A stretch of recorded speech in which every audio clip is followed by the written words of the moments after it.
이 시간에는 창세기 12장 5절부터 9절 말씀까지 읽었습니다. 말씀의 제목은 가나안으로 부르신 이유입니다. 가나안으로 부르신 이유. 우리는 지난 시간에 하나님께서 아브라함을 가나안으로 부르셨다는 말씀을 나눴습니다. 특별히 중간에 머물렀던 하란이라는 장소의 영적인 의미가 뭔가를 우리가 살폈습니다. 그리고 이제 오늘 본문 5절을 보니까 마침내 아브라함이 하나님께서 보여준다고 약속하신 가나안 땅에 도착을 했습니다. 근데 이 가나안 땅에 도착을 해서 어떻게 됐는가? 본문 6절을 같이 보겠습니다. 시작.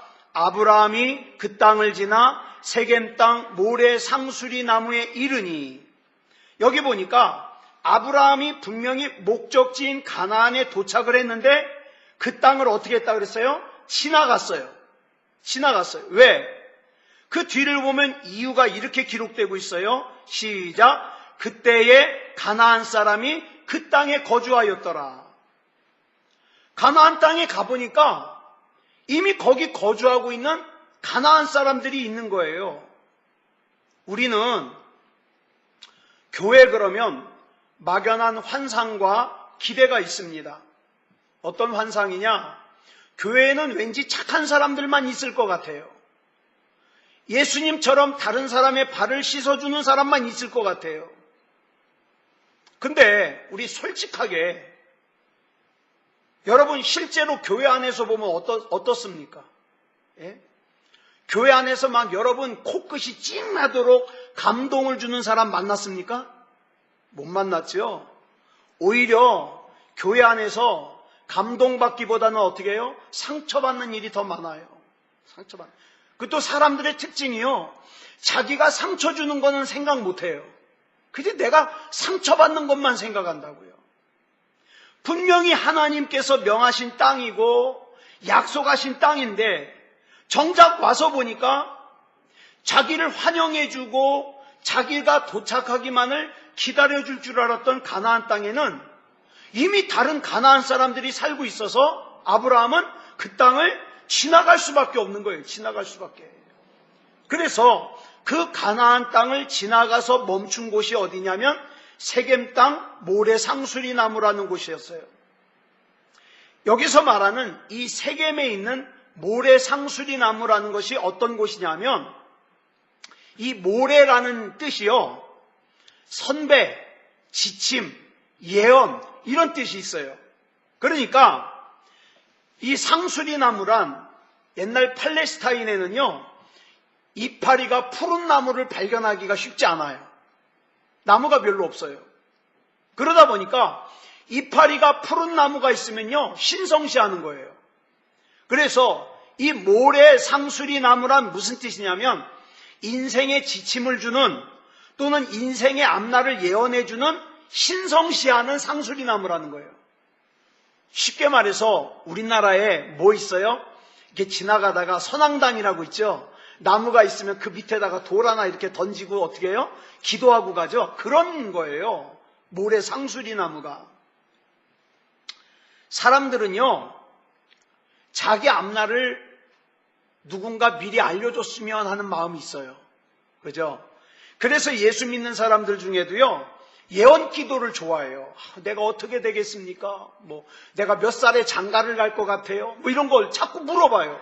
점쟁이처럼. 그런데 호세아서에 보니까 사람들이 이 상수리 나무 뒤에서 온갖 부도덕한 음란죄를 저질렀다 그랬어요. 저는 이거 보면서 뭘 생각하느냐? 요즘 현대 교회를 보는 것 같아요. 예? 하나님의 말씀, 하나님의 뜻을 따르지 않고 그 뒤에서 온갖 탐욕스럽고 음란한 짓 하는 것. 그래서 더더욱 교회다운 교회가 되는 게 중요한 거예요.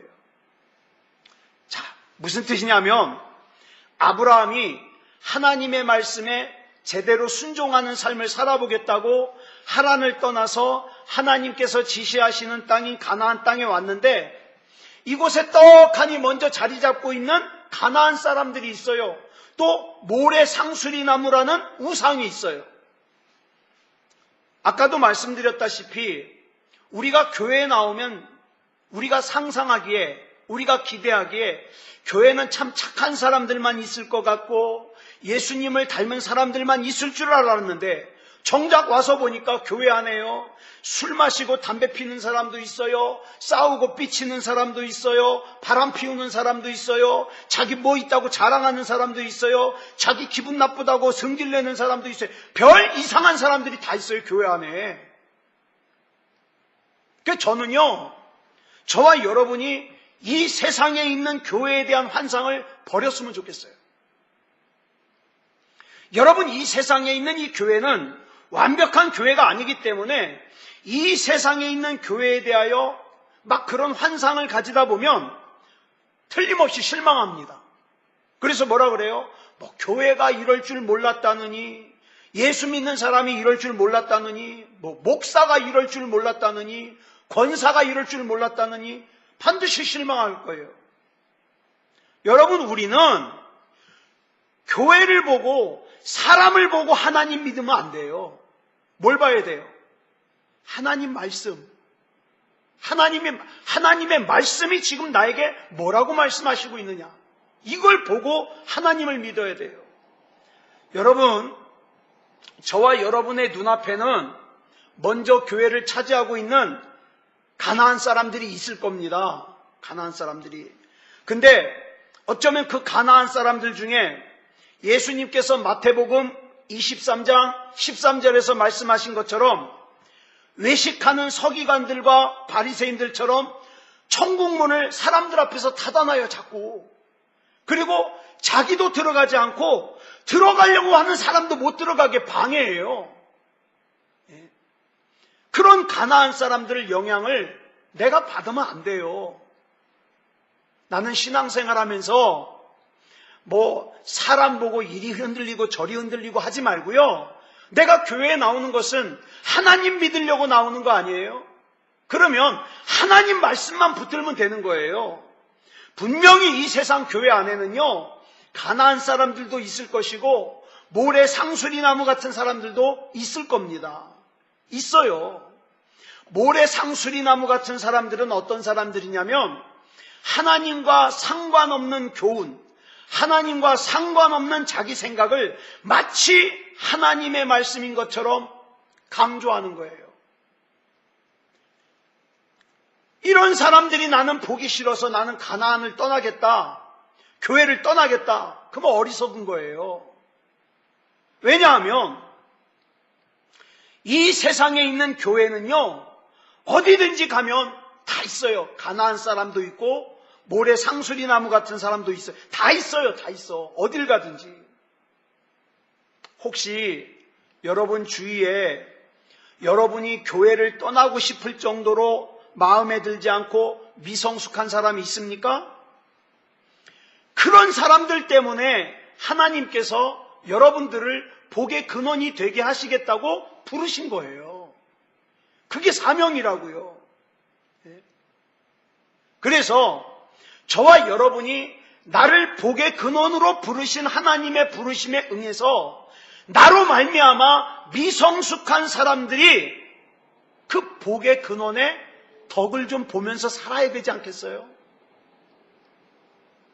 이것이 바로 하나님께서 저와 여러분을 가나안으로 부르신 뜻이에요. 이유예요. 하나님께서 아브라함을 가나안 땅에 들여놓으신 목적이 뭐겠어요?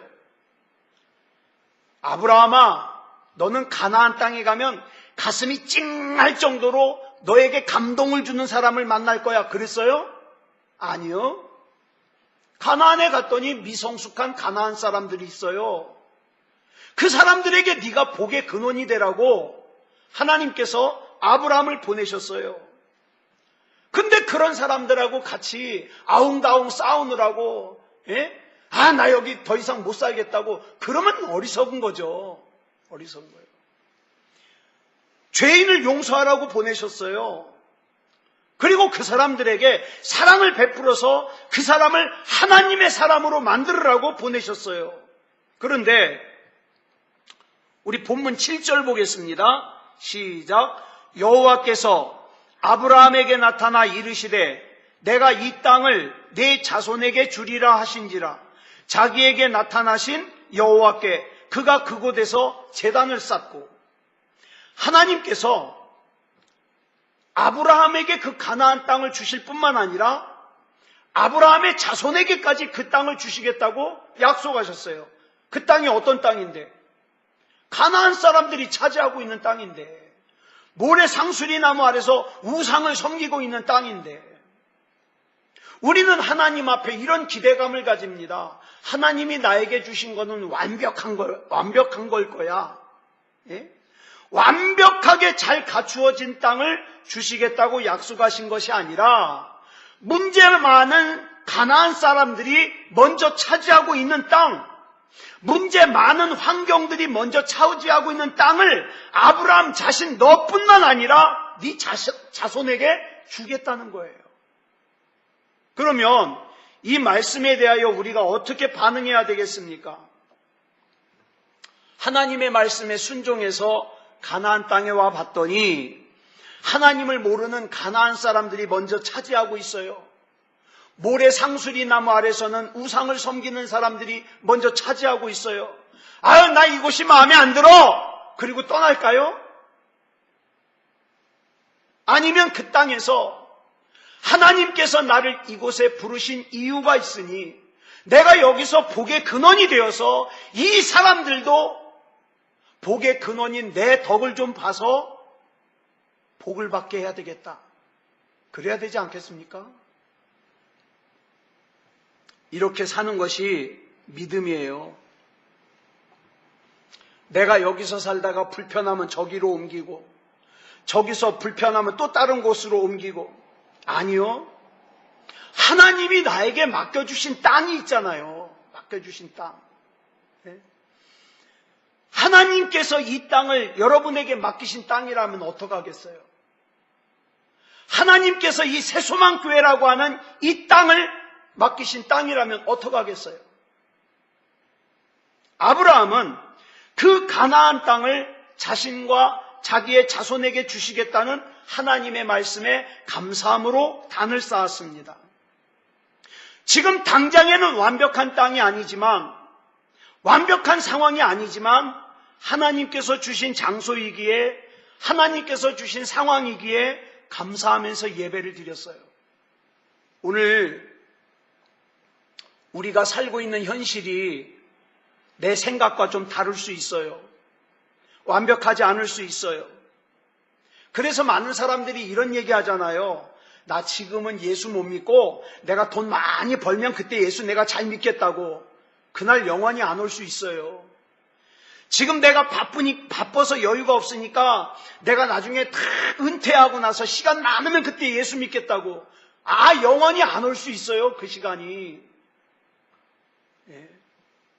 그래서 하나님께서 지금 나에게 맡겨주신 땅에서 하나님께서 나에게 기대하시는 모습을 가지고 하나님 앞에 믿음다운 믿음으로 사는 게 이게 중요한 거예요. 그러면 하나님이 그 사람을 복의 근원으로 삼으신다니까요. 우리 하나님께서는 저와 여러분이 복의 근원이 되어서 내 주변에 있는 문제 있는 땅들이, 문제 있는 환경들이 고침받기를 원하셔요. 그러니까 저와 여러분이 거기에 영향받으면 안 되고 저와 여러분의 믿음이 그 사람들에게 영향을 끼쳐야 되는 거예요. 이게 하나님께서 저와 여러분에게 원하시는 거예요.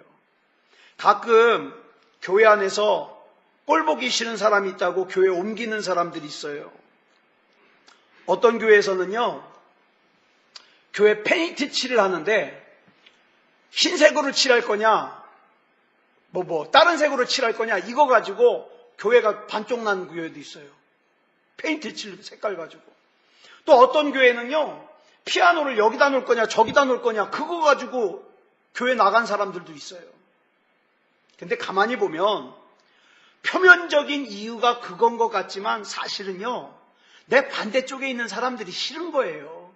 그죠? 그 사람이 싫은 거예요. 근데 그런 이유로 교회를 옮기잖아요. 옮긴 교회 가보면 참 희한하죠. 똑같은 사람 또 있어요. 희한해요. 그러니까 우리는 내가 지금 있는 이 가나안에서 복의 근원이 돼가지고 어떻게 해요? 내 주변 사람들에게 좋은 영향을 끼치는 삶을 사는 게 중요한 거예요. 저는 라디오를 참 좋아하거든요. 그 MBC 라디오에서 매일 오전 9시 30분부터 여성시대라고 하는 프로그램을 해요. 제가 참 즐겨 들었어요. 요즘에는 개그맨 서경석 씨와 가수 양희은 씨가 진행을 하는데 뭐 바뀌었나 모르겠어요. 한참 못 들어서. 오래전에는 손숙 씨하고 김승현 씨가 진행을 한 적이 있어요. 그때 방송했던 사연 중에 제가 굉장히 감동을 받아가지고 정리해 놓은 게 있어요. 전과 구범인 한 남자가 보낸 사연이에요. 이 남자가 교도소를 9번 왔다 갔다 하는 사이에 어느새 나이가 40이 됐어요. 그래 가만히 생각해 보니까 내가 언제까지 이런 생활을 계속할 수가 없다 이런 생각이 돼가지고 1990년도에 마지막 9번째로 감옥에서 나오면서 이제는 똑바로 살아야 되겠다 이렇게 결심하고 공장에 취직을 했어요. 근데 그 공장 근처에서 아버지는 죽고 어머니는 아이들을 버리고 도망가는 바람에 고아가 된 당시 2살, 4살 된 여자아이들을 만나게 돼요. 이 남자 역시 교도소 9번 들락달락 하는 사이에 아내와 자식들로부터 버림받았어요. 따로 살아요. 그래서 이 남자가 난생 처음으로 착한 일 한번 해보자 이런 생각으로 마음을 모질게 먹고 이 두 아이를 갖다가 자기 딸로 입양을 합니다. 2살, 4살 먹은 아이를. 그러게 이제 기르기 시작해요. 그래서 이 남자는 성실하게 살았고 그 다음에 이 두 아이만 위해서 살려고 결혼도 안 해요. 재혼도 안 해요. 그리고 아이들을 정성껏 길렀어요. 그러다가 이 사연을 보낼 때가 언제냐? 큰아이가 중학교 2학년, 작은아이가 초등학교 6학년 됐을 때예요.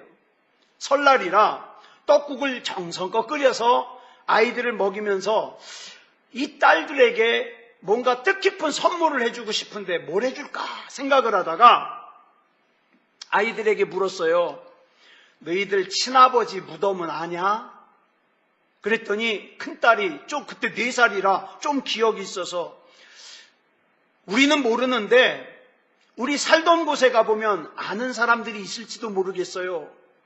그래가지고 큰딸아이가 그 4살 때의 기억을 더듬어가지고 우여곡절 끝에 그 고향을 찾은 후에 물어서 친아버지의 무덤도 찾았어요. 그래가지고 가보니까 이 아이들의 친아버지의 무덤이 관리하는 사람이 없어서 막 풀이 자라나가지고 무덤이 잘 보이지도 않을 정도예요. 그래서 무덤을 깨끗하게 정리하고 3사람이 무덤 앞에서 이렇게 손을 잡고 섰어요. 그리고 이 남자가 이렇게 말했습니다.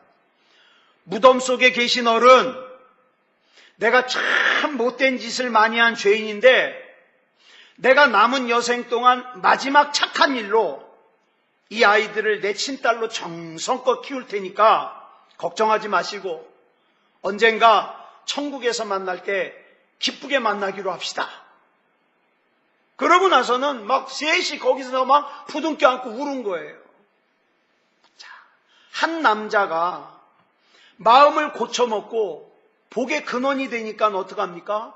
고아가 될 수밖에 없던 두 아이가 사랑을 받으면서 자랄 수 있게 된 거죠. 이런 사람이 복의 근원 아니겠어요? 누군가 마음이 힘든 사람에게 정성껏 따뜻한 말 한마디 해주는 거, 또 몸이 아픈 사람을 위해서 간절한 마음으로 기도해 주는 거, 이게 바로 복의 근원이 되는 거예요. 그렇게 살라고 하나님께서는 우리가 필요한 이 가나안 땅에 저와 여러분을 보내신 거예요.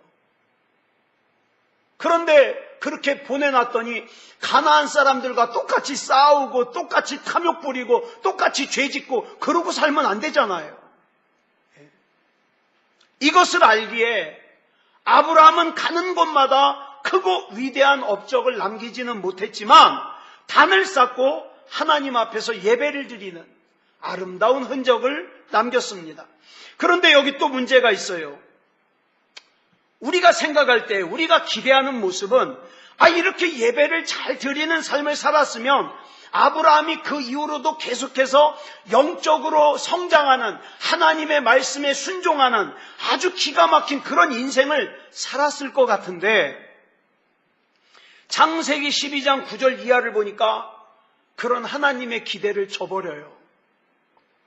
창세기 12장 9절을 보니까 아브라함이 점점 남방으로 옮겨갔다 그랬어요.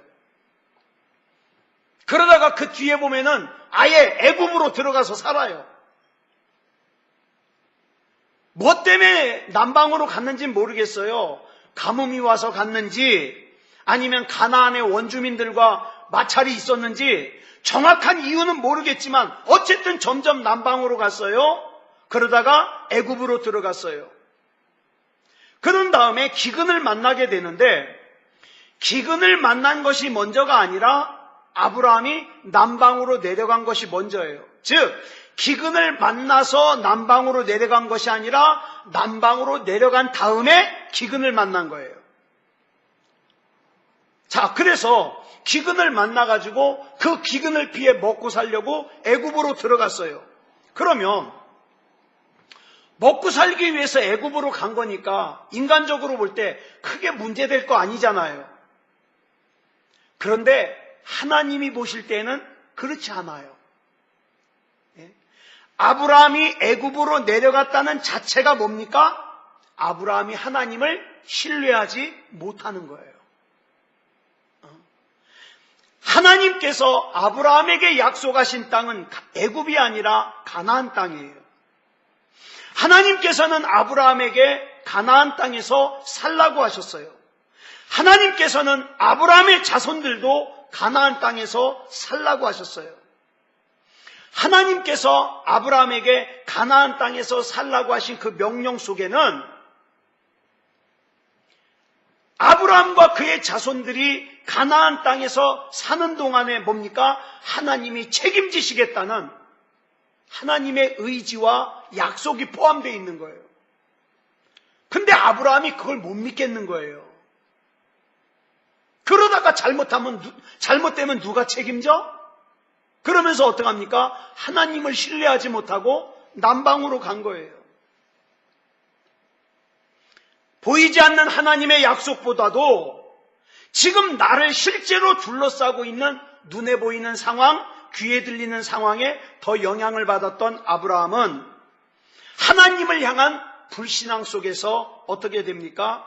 기근을 피하고자 애굽으로 피했는데 기근을 피하고자 애굽으로 피했는데 바로왕이라는 더 무서운 존재를 만나요. 그러면 왜 아브라함이 바로를 그렇게 두려워했을까? 아브라함이 생각하기에 바로는 자기를 죽일 수 있는 실제적인 존재로 생각했기 때문이에요. 하나님은 막연한 존재로서 두려움을 느꼈지만 바로왕은 나를 구체적으로 실제적으로 죽일 수 있는 존재라고 생각했기 때문에 더 무서웠던 거예요. 그런데 예수님께서요, 마태복음 10장 28절에서 이런 말씀을 하셨어요. 시작.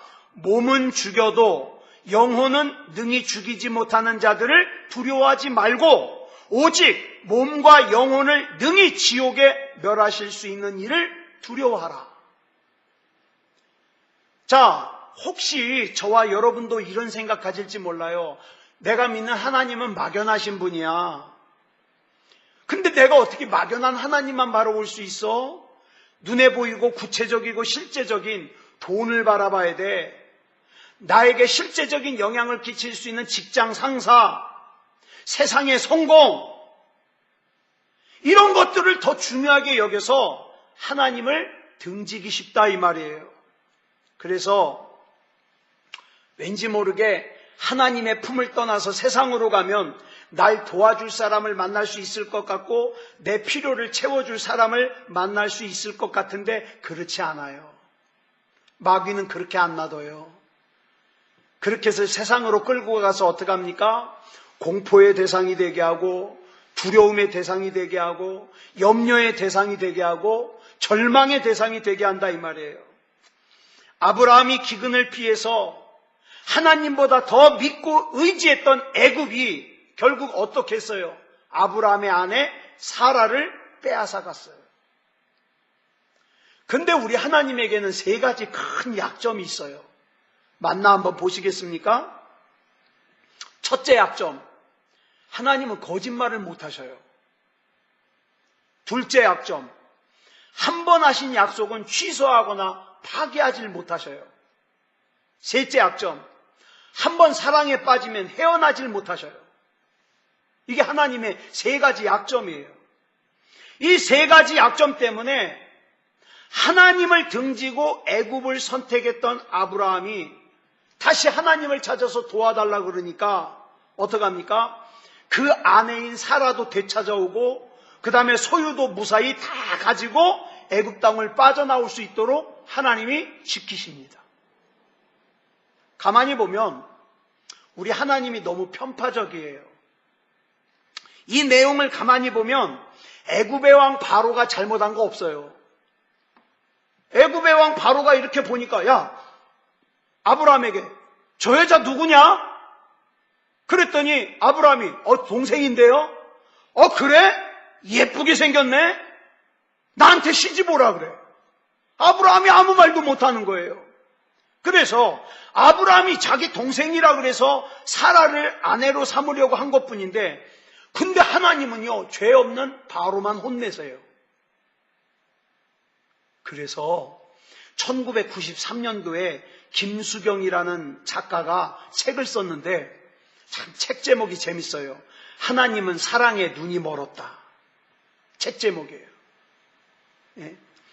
아브라함을 향한 사랑에 눈이 멀어 애굽의 왕 바로를 편파적으로 혼내신 하나님. 이 하나님이 누구세요? 바로 나의 하나님이에요. 하나님은요 나를 향한 사랑에 눈이 멀었어요. 그래서 내가 그 많은 순간에 하나님 앞에 잘못도 하고 그 다음에 실수도 하고 죄를 져도 어떻게 해요? 또 용서해 주시고 또 은혜 주시고 또 붙잡아 주시고 누가 이 사랑에 눈먼 하나님 앞에 내 사랑으로 반응을 해서 하나님께서 지시하시고 맡겨주신 이 가나안을 지키겠습니까? 누가 이 은혜의 하나님께 믿음으로 반응하여 복의 근원으로 살겠어요? 자, 하나님께서 저와 여러분에게 맡겨주신 사명이 있어요. 그러니까 우리는 가나안 사람하고 싸우면 안 돼요. 우리의 온통 관심은 어디가 있어야 돼요? 하나님이 나를 왜 가나안으로 보내셨을까? 하나님께서 나에게 맡겨주신 사명은 무엇일까? 이게 중요한 거죠. 이게. 그래서 하나님께서 나를 가나안으로 부르신 이유가 뭔가를 분명하게 깨닫고 그 하나님의 뜻에 순종하는 저와 여러분이 되시기를 그리스도 예수님의 이름으로 축복합니다. 기도하겠습니다. 사랑의 아버지 하나님 감사합니다. 하나님의 은혜 가운데 여기까지 왔습니다. 에베네셀의 하나님을 찬양합니다. 영광 올려드립니다. 내 욕심대로 살지 말고 내 감정대로 살지 말고 내 탐욕대로 살지 말고 하나님께서 나를 가나안으로 왜 부르셨는가 이유를 생각하고 하나님께서 나를 믿고 나에게 맡겨주신 귀한 사명 잘 감당할 수 있게 해 주시옵소서. 지금 감기가 많이 심합니다. 우리 사랑하는 성도들 건강 상하지 않도록 지켜주시고 하나님의 은혜 가운데 믿음다운 믿음으로 우리 하나님 앞에 설 수 있도록 항상 인도해 주시옵소서. 모든 것을 우리 주님 앞에 맡겨드리오며 그리스도 예수님의 이름으로 간절히 기도드려 싸움나이다. 아멘.